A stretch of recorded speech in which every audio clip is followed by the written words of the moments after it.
Hello friends, मेरे YouTube channel UPSC notes by Shikha में आपका स्वागत है। आज हम बात करते हैं 6ठी शताब्दी ईसा पूर्व में उदित हुआ बौद्ध धर्म, उसके विषय में। दोस्तों, अगर आपने हमारे यूट्यूब चैनल को सब्सक्राइब नहीं किया है तो जल्द ही उसे सब्सक्राइब करें। अब हम बात करते हैं बौद्ध धर्म के विषय में। ईसाई, इस्लाम, हिंदू धर्मों के पश्चात यह विश्व का चौथा सबसे बड़ा धर्म है। विश्व की 7% जनसंख्या ने बौद्ध धर्म को अपनाया है। भारत की 0.7% जनसंख्या या फिर कहें 8.4 लाख लोगों ने, जिनमें से अधिकांश जो हैं वो महाराष्ट्र में रहते हैं, उन्होंने बौद्ध धर्म को अपनाया है। अब बात करते हैं गौतम बुद्ध के विषय में।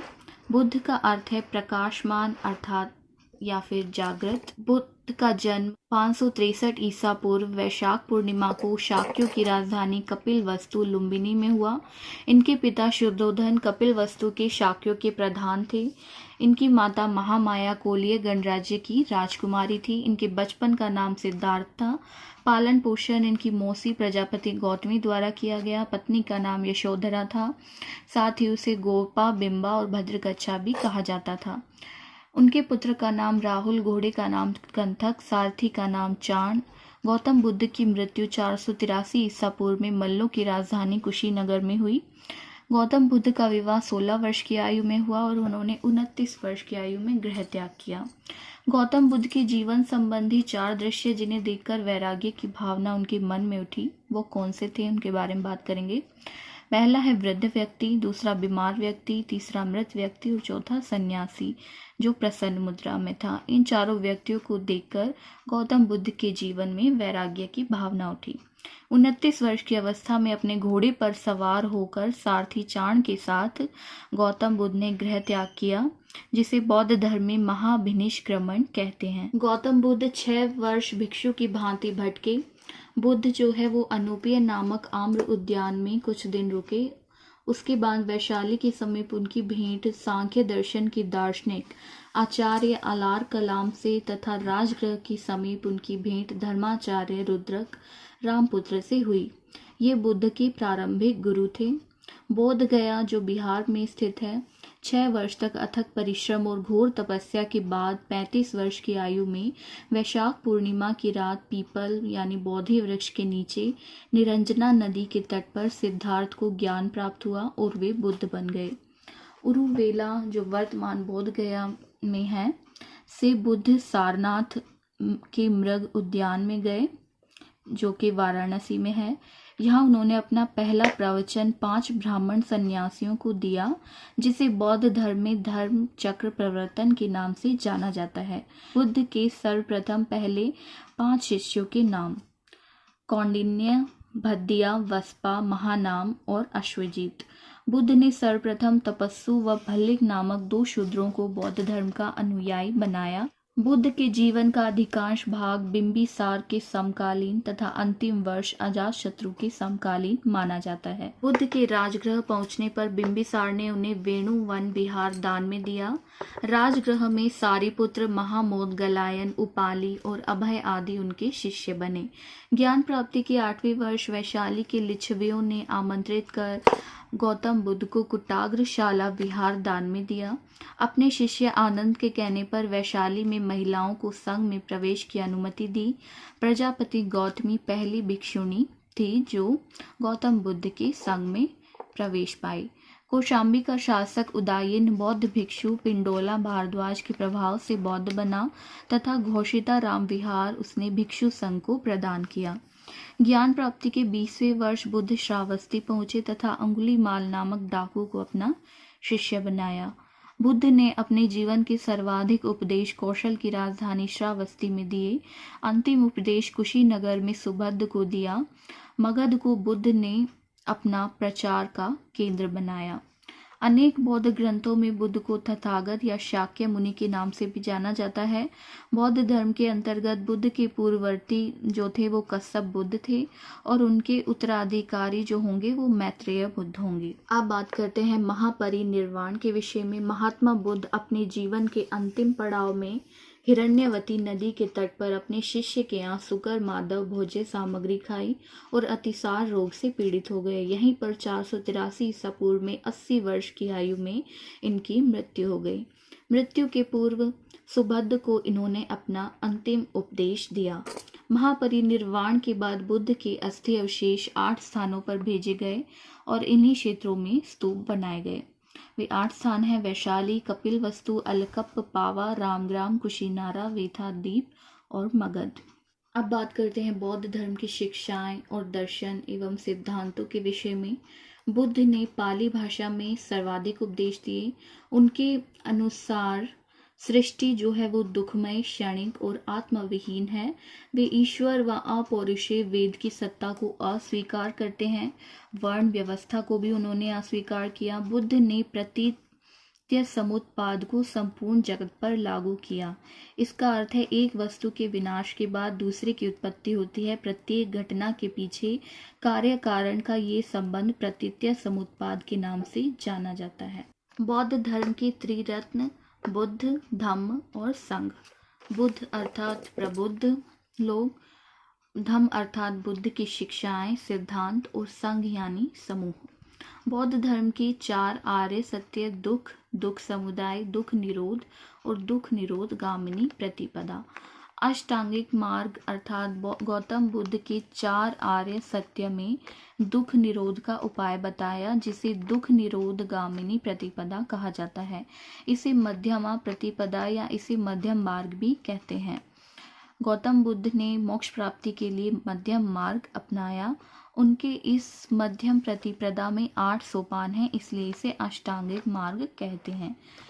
इसके 8 सोपान हैं: सम्यक दृष्टि अर्थात वस्तु के वास्तविक स्वरूप की समझ, सम्यक संकल्प अर्थात लोभ, द्वेष, हिंसा से मुक्त विचार, सम्यक वाक अर्थात अप्रिय वचनों का त्याग, सम्यक कर्मात अर्थात सत्कर्मों का अनुसरण, सम्यक आजीव अर्थात सदाचार युक्त आजीविका, सम्यक व्यायाम अर्थात मानसिक शारीरिक स्वास्थ्य, सम्यक स्मृति अर्थात सात्विक भाव एवं सम्यक समाधि अर्थात एकाग्रता।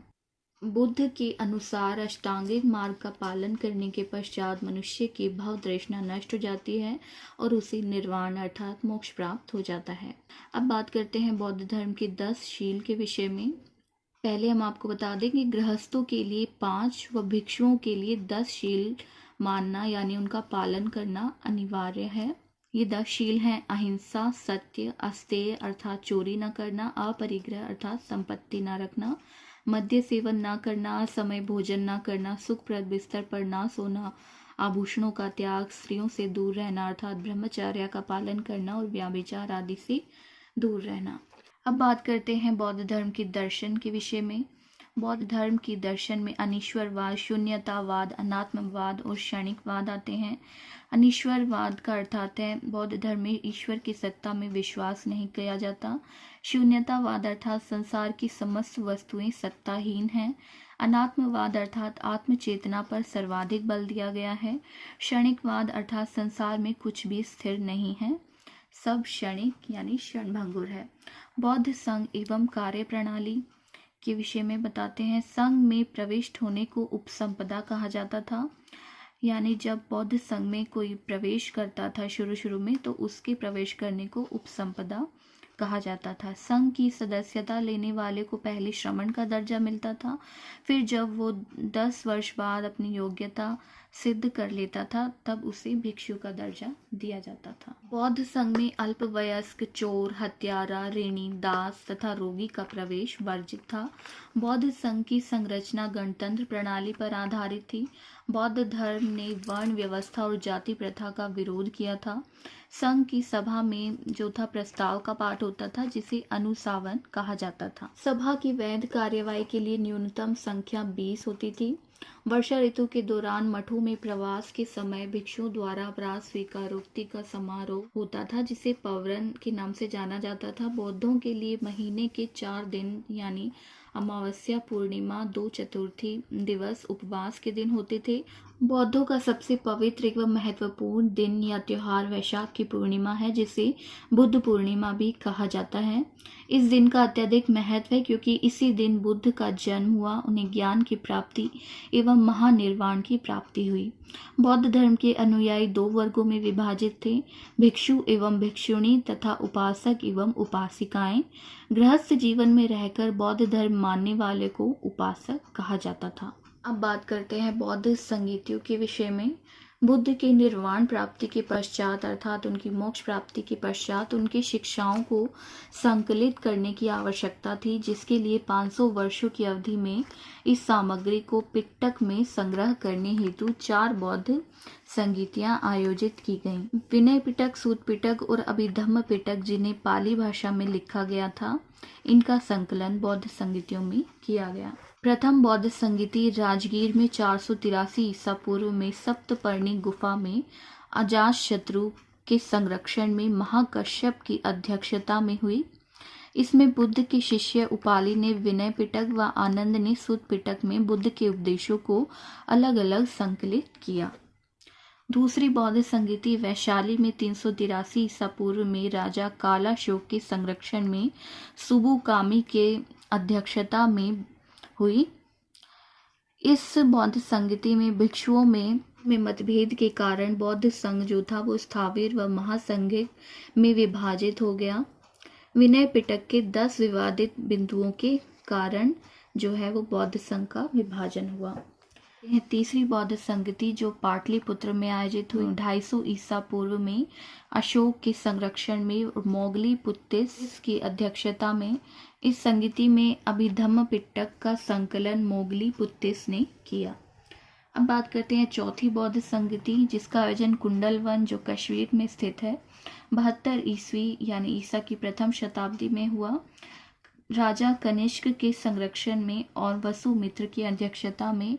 इस बौद्ध संगीति में हीनयान व महायान में बौद्ध धर्म का विभाजन हुआ। इसमें वसुमित्र के डिप्टी अश्वघोष भाग लिया व सभी विचार विमर्श संस्कृत में किए गए। एक और परिषद श्रीलंका में आयोजित की गई थी। अब बात करते हैं बौद्ध धर्म के विभाजन के फलस्वरूप विकसित प्रमुख शाखाएं। सबसे पहले बात करते हैं हीनयान संप्रदाय के विषय में, जिसका अर्थ है कम या साधन रहित होना। ये एक रूढ़िवादी संप्रदाय था। इसके प्रमुख संप्रदाय हैं वैभाषिक और सौत्रांतिक। इसमें बुद्ध के मूल उपदेशों के अनुयायी सम्मिलित थे। ये व्यक्तिगत मोक्ष में विश्वास रखते हैं। इनका अंतिम लक्ष्य निर्वाण प्राप्ति है। हीनयान के उप संप्रदाय हैं स्थाविरवाद और थेरवाद तथा सर्वास्तिवाद एवं सम्मितीय। हीनयान जनसंवाद हेतु पाली भाषा का उपयोग करते थे। हीनयान में बुद्ध महापुरुष के रूप में हैं। वह बुद्ध को प्रतीकों के रूप में दर्शाया है। हीनयान का आदर्श है अरहत पद की प्राप्ति, अर्थात वे स्वयं के प्रयत्नों पर बल देते थे, यानी वे स्वयं के मोक्ष के लिए ही प्रयत्न करते थे। सम्राट अशोक ने हीनयान संप्रदाय को संरक्षण दिया क्योंकि महायान बहुत बाद में अस्तित्व में आया था। वर्तमान में इसका अपने मूल स्वरूप में अस्तित्व लगभग समाप्त हो चुका है। कन्हेरी शैलकृत गुफा में 11 सिरों के बोधिसत्व का अंकन मिलता है। अब बात करते हैं महायान संप्रदाय के विषय में। महायान का अर्थ है बड़ा वाहन। यह उदार संप्रदाय था। इसमें बुद्ध को देवता के रूप में स्थापित किया गया। इसके प्रमुख संप्रदाय हैं शून्यवाद, माध्यमिका या विज्ञानवाद, योगाचर। ये मूर्ति पूजा में विश्वास करते थे। इनका अंतिम लक्ष्य था आध्यात्मिक उत्थान। इनका आदर्श था बोधिसत्व की अवधारणा, अर्थात इसके अनुयायी जो थे वो सभी अभिज्ञ व्यक्तियों के उद्धार हेतु स्वयं की निर्वाण प्राप्ति में विलंब करते थे। सार्वभौमिक मुक्ति की अवधारणा में विश्वास रखते थे। महायान का आदर्श बोधिसत्व जो है वो अवलोकितेश्वर था, जिसे पद्मपाणि, अमिताभ, मंजूनाथ, मैत्रेय आदि नामों से भी जाना जाता है। यानी जो हीनयान संप्रदाय था वो स्वयं की मुक्ति के लिए प्रयासरत रहता था, और जो महायान संप्रदाय था वो स्वयं की मुक्ति में विलंब करते हुए जो अभिज्ञ व्यक्ति हैं उनके उद्धार के लिए स्वयं की निर्वाण प्राप्ति में विलंब करते थे। एक बोधिसत्व सभी प्राणियों के लाभार्थ पूर्ण ज्ञान की प्राप्ति चाहता है। जो बोधिसत्व इसी लक्ष्य को पा लेता है उसे सम्यक संबुद्ध कहते हैं। प्रमुख महायान ग्रंथों में कमल सूत्र और महावंश हैं। कमल सूत्र के अनुसार महायान संप्रदाय प्रत्येक व्यक्ति द्वारा 6 परिपूर्णताओं का पालन किए जाने में विश्वास रखता है। जो 6 परिपूर्णताएं हैं वे हैं दान, उदार, शील, शांति, ध्यान, वीर्य और प्रज्ञान। महायान का उपसंप्रदाय है वज्रयान। महायान विद्वानों ने संस्कृत भाषा का उपयोग किया। वर्तमान विश्व में अधिकांश जो बौद्ध अनुयायी हैं वो महायान संप्रदाय से संबंधित हैं। लगभग 53.2% जनसंख्या जो विश्व की है वो महायान बौद्ध संप्रदाय से संबंधित है। अन्य राष्ट्र जहां इसका पालन होता है वह Nepal, Bangladesh, Japan, Vietnam, Indonesia, Malaysia, Singapore, Mongolia, चीन, भूटान, तिब्बत आदि सम्मिलित हैं। अब बात करते हैं थेरवाद बौद्ध धर्म के विषय में, जो कि हीनयान का उपसंप्रदाय है। यह वयस्क भिक्षुओं को संदर्भित करता है। पाली सिद्धांत में संरक्षित बुद्ध के उपदेशों को अपने सिद्धांत के मर्म के रूप में ये मानते हैं। इनका अंतिम लक्ष्य है क्लेशों की समाप्ति व निर्वाण की उत्कृष्ट स्थिति को प्राप्त करना। क्लेशों में विभिन्न मानसिक स्थितियां सम्मिलित हैं, जैसे चिंता, भय, क्रोध, ईर्ष्या, लालसा, अवसाद आदि। इनके अनुसार समता और विपासना बुद्ध द्वारा वर्णित 8 सूत्र श्रेष्ठ मार्ग के अभिन्न अंग हैं। समता मन को शांत करती है और विपसना अस्तित्व के 3 गुणों जैसे अस्थायित्व, दुख और गैर आत्मा की अनुभूति की अंतर्दृष्टि करती है। यह विभाज्यवाद अर्थात विश्लेषण का शिक्षण की अवधारणा में विश्वास रखता है। थेरवाद का सबसे बड़ा ग्रंथ विशुद्धि मार्ग है, जिसका अर्थ है शुद्धिकरण का मार्ग, जिसकी रचना बुद्ध घोष ने की थी। थेरवाद को निर्वाण प्राप्ति हेतु शुद्धिकरण के 7 चरणों का पालन करना पड़ता है। थेरवाद संप्रदाय की भाषा पाली भाषा थी। हीनयान संप्रदाय का परवर्ती यानी उसका उपसंप्रदाय है। विश्व के 35.8% बौद्ध जो हैं वो थेरवाद परंपरा से संबंधित हैं, जिनमें Sri Lanka, Cambodia, Laos, Thailand, Myanmar आदि देश। अब बात करते हैं वज्रयान बौद्ध धर्म के विषय में। हिंदू धर्म से प्रभावित है। इसमें शैववाद संप्रदाय का प्रभाव सम्मिलित है। इनकी प्रमुख देवी तारा हैं। इसमें बौद्ध दर्शन के साथ ब्राह्मणवादी अनुष्ठान सम्मिलित हैं। यह बौद्ध दर्शन के महायान संप्रदाय पर आधारित है। यह तांत्रिक अनुष्ठानों, तंत्र, मंत्र, यंत्र को मुक्ति के तीव्र साधन मानता है। इनका मानना है कि मंत्र यानी बुद्धत्व प्राप्त करने का एक सरल उपाय है। विश्व की 5.7% बौद्ध जनसंख्या, जिनमें तिब्बत, भूटान, मंगोलिया, कलमकिया देश सम्मिलित हैं। बात करते हैं बौद्ध धर्म की माध्यमिक विचारधारा के विषय में। यह महायान के तहत एक विचारधारा है जो शून्यता के सिद्धांत पर आधारित है। नागार्जुन द्वारा 2री-3री शताब्दी ईसा पूर्व में खोजी गई विचारधारा है। यह शून्यता के सिद्धांत पर आधारित है, अर्थात सभी चीजें या घटनाएं जो हैं वो धर्म, प्रकृति, पदार्थ या सार, स्वभाव इत्यादि सब शून्य हैं। चंद्रकीर्ति इस विचारधारा की महान विद्वान थी। हम बात करते हैं दीपंकर बुद्ध के विषय में, जो पूर्व के बुद्ध थे, यानी गौतम बुद्ध के पूर्व के बुद्ध थे, जो गौतम बुद्ध से पहले आत्मज्ञान तक पहुंचे थे। गौतम सबसे हाल के बुद्ध हैं व मैत्रेय जो है वो भविष्य के बुद्ध होंगे। उन्हें बौद्ध धर्म के तीनों उपसंप्रदायों यानी महायान, वज्रयान, थेरवाद के तहत सम्मान दिया जाता है। कहते हैं बौद्ध धर्म के बोधिसत्व के विषय में। बोधिसत्व वह है जिसने सभी संवेदनशील प्राणियों के लाभ हेतु बुद्धत्व प्राप्त करने हेतु बौद्ध चित्त विकसित कर लिया है, यानी करुणामय मन। बुद्ध बनने के मार्ग पर बोधिसत्वों को 10 धराओं या भूमियों से गुजरना पड़ता है। 10 भूमियों को पार कर वह प्रबुद्ध बन पाता है। 10 भूमियां हैं प्रसन्नता, निर्मलता, प्रकाश, दीप्ति, अति कठिन प्रशिक्षण, उत्कृष्टता, बहुत दूर जाना, अचल, अच्छे विवेक वाली बुद्धिमत्ता और धर्म रूपी बादल। प्रमुख बोधिसत्व जो हुए हैं बौद्ध धर्म में, अब उनके विषय में चर्चा करेंगे। अवलोकितेश्वर जो हैं ये देवताओं में से एक हैं। ये बुद्ध के इर्द गिर्द 3 सुरक्षात्मक देवताओं में से एक हैं। कमल का फूल पकड़े हुए पद्मपाणि के नाम से भी इन्हें जाना जाता है। ऐसी चित्रकारी अजंता की गुफाओं में भी देखी जा सकती है। ये करुणा के बोधिसत्व हैं, संसार की चित्कार को सुनने वाले। कंबोडिया के थेरवाद बौद्ध धर्म में वे लोकेश्वर के नाम से जाने जाते हैं। महिला के रूप में भी इन्हें चित्रित किया गया है व इन्हें दलाई लामा के रूप में अवतरित माना जाता है। दूसरे बोधिसत्व हैं वज्रपाणि। 3 में से एक, मतलब बुद्ध के इर्द गिर्द 3 सुरक्षात्मक देवताओं में से ये भी एक माने जाते हैं। अजंता में इन्हें चित्रित किया गया है। इनमें बुद्ध की सभी शक्तियों के साथ वैरोकन, अक्षौम्य, अमिताभ, रत्न संभव, अमोघ, सिद्धि नामक सभी 5 तथागतों की शक्तियां भी समाहित हैं। अब बात करते हैं मंजूश्री, जो बुद्ध के इर्द गिर्द 3 सुरक्षात्मक देवताओं में से एक हैं।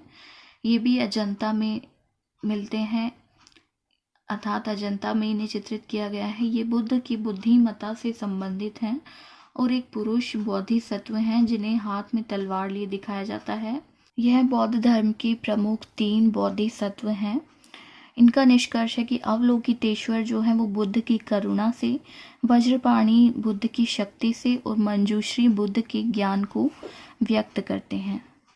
बौद्ध धर्म के चौथे बोधिसत्व हैं सामंत भद्र, जो ध्यान व आचरण से संबंधित हैं। बुद्ध व मंजूश्री के साथ मिलकर वे शाक्य मुनि त्रिमूर्ति की रचना कहलाते हैं। 5वें बोधिसत्व हैं क्षितिगर्भ। इन्हें बौद्ध भिक्षु के रूप में, जिन्होंने तब तक बुद्धत्व न प्राप्त करने की शपथ ली थी जब तक नर्क खाली नहीं हो जाए। 6ठे बोधिसत्व हैं मैत्रेय, जो भविष्य के बुद्ध होंगे और पृथ्वी पर आएंगे, शुद्ध धर्म की शिक्षा देंगे। लाफिंग बुद्धा को मैत्रेय का अवतार माना जाता है। 7वें बोधिसत्व हैं आकाशगर्भ, जो आकाश तत्व से जुड़े हैं। 8वें बोधिसत्व हैं तारा, यानी जो वज्रयान बौद्ध संप्रदाय से जुड़े हैं। कार्यों व उपलब्धियों में सफलता के गुणों का प्रतिनिधित्व तारा करते हैं। तारा जो है वो एक देवी के रूप में प्रतिपादित है। 9वें बोधिसत्व हैं वसुधरा, यानी धन, समृद्धि व विपुलता से संबंधित। ये नेपाल में लोकप्रिय हैं। 10वें बोधिसत्व हैं स्कंद, जो विहारों व बौद्ध की शिक्षा के रक्षक हैं। 11वां बोधिसत्व हैं सीतात्मात्र। ये अलौकिक खतरों के विरुद्ध रक्षा करती हैं। इनकी महायान व वज्रयान दोनों संप्रदाय में पूजा की जाती है। अब बात करते हैं प्राचीन काल में बुद्ध के प्रमुख शिष्यों के विषय में। बुद्ध के प्रमुख शिष्य हैं सारिपुत्र और महामोगलन, जो है वो बुद्ध के मुख्य शिष्य हैं। आनंद जो है वो इन्होंने बुद्ध की शिक्षाओं का सबसे अधिक श्रवण किया है। इसके अलावा महाकश्यप, अनिरुद्ध, राहुल, कात्यायन, उपाली, अनंत, पिंडक, सुबूति और जीवक आदि भी बुद्ध के प्रमुख शिष्य हैं। बुद्ध के 16 अरहत अर्थात थेरवाद के अंतर्गत अरहत वह है जिसने अस्तित्व के वास्तविक स्वरूप में अंतर्दृष्टि प्राप्त की है एवं निर्वाण प्राप्त किया है। वह महायान के अंतर्गत अरहत वह है जो निर्वाण प्राप्ति के मार्ग में बहुत आगे है लेकिन इसे प्राप्त नहीं किया है। कुल 16 अरहतों में नागसेन व बुद्ध पुत्र राहुल को इनमें से एक माना जाता है। महायान बौद्ध अरहत बनने की बजाय बोधिसत्व को एक लक्ष्य के रूप में पसंद करते हैं, जैसा कि हमने आपको पहले बताया। अब हम बात करते हैं बौद्ध धर्म के अन्य प्रमुख व्यक्तित्वों के विषय में। नागसेन ने मिनांडर अर्थात मिलिंद पन्हों की रचना की जो मिनांडर से संबंधित है। नागार्जुन महायान बौद्ध धर्म के माध्यमक संप्रदाय के संस्थापक हैं। वसुबंधु जो हैं वो 4वीं से 5वीं सदी ईस्वी में गांधार के महायान बौद्ध धर्म के उन्नायक थे। इन्होंने सर्वस्तिवाद व सौत्रांतिक विचारधारा के दृष्टिकोण से लिखा है। बौद्ध धर्म ने बौद्ध धर्म का चीन में प्रसार किया है। बुद्ध घोष 5वीं सदी के भारतीय थेरवादी बौद्ध टीकाकार हैं जिनकी पुस्तक विशुद्धि मग्ग है। पद्म संभव 8वीं सदी के भिक्षु हैं जिन्हें तिब्बत, नेपाल, भूटान में दूसरे बुद्ध के रूप में जाना जाता है। अतीश बंगाली बौद्ध धर्मगुरु थे जिन्होंने 11वीं सदी में एशिया में तिब्बत से सुमात्रा तक महायान और वज्रयान संबंधी विचारों को प्रेरणा दी। दलाई लामा ये तिब्बती बौद्ध धर्म के पीली टोपी वाली शाखा के आधुनिक आध्यात्मिक गुरु थे। तो आज हमने आपको बौद्ध धर्म के विषय में जानकारी दी। बौद्ध धर्म के विभाजन से उत्पन्न हुए प्रमुख संप्रदाय जैसे हीनयान, महायान, थेरवाद इत्यादि के विषय में जानकारी दी। इसके अलावा हमने बौद्ध धर्म के प्रमुख बोधिसत्व के विषय में बताया। बौद्ध धर्म के प्रमुख व्यक्तित्व के विषय, बुद्ध के शिष्यों के विषय में हमने आपको जानकारी दी। कल हम आपको बौद्ध साहित्य, बुद्ध से संबंधित मुद्राएं, बौद्ध धर्म की लोकप्रियता के कारण, उसके पतन के कारण और बौद्ध धर्म के प्रमुख स्थल एवं स्तूपों के विषय में जानकारी प्रदान करेंगे। इसके साथ ही बौद्ध धर्म व जैन धर्म में समानता और असमानताओं के विषय में भी चर्चा करेंगे। दोस्तों, अगर आपको हमारी ये वीडियो पसंद आई तो हमारे चैनल को सब्सक्राइब कीजिए और बेल आइकन का बटन दबाइए ताकि आने वाले वीडियोस आप देख सकें।